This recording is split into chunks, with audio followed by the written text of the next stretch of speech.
Kanino ba yan? Sa akin. Ba't nasa bag niya?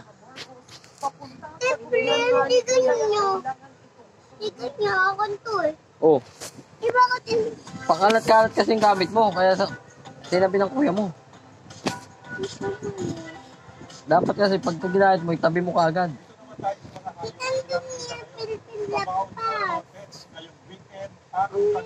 Tugat mo dyan. Pababaw naman yung babula. Bago-bago pa. Hindi kasi marunong magtabi ng gamit. Pakalat-kalat ka. Ipulog gugat to eh. Bula-bula lang.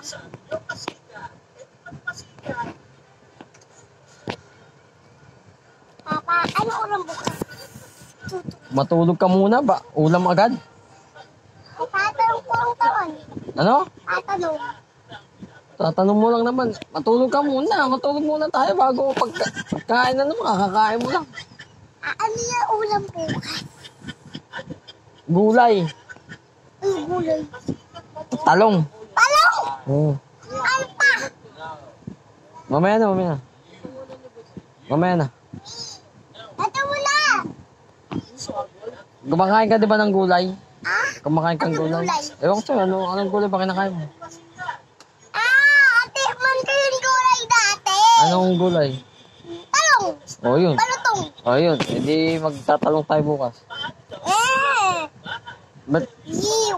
Anong iyo? Ang arte mo, baka kita Yiw, pangit! Anong maganda?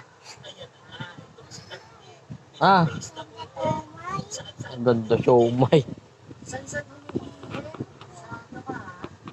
Pa, ito. Ito.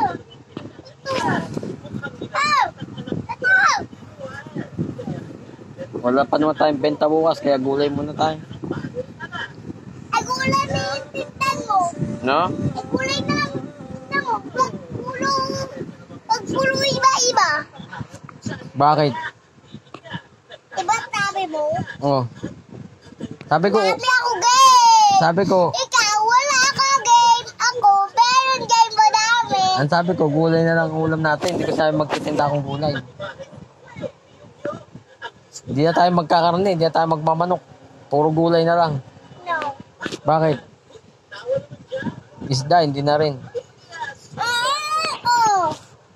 Ang kulit mo. Para matuto ka kumain ng gulay.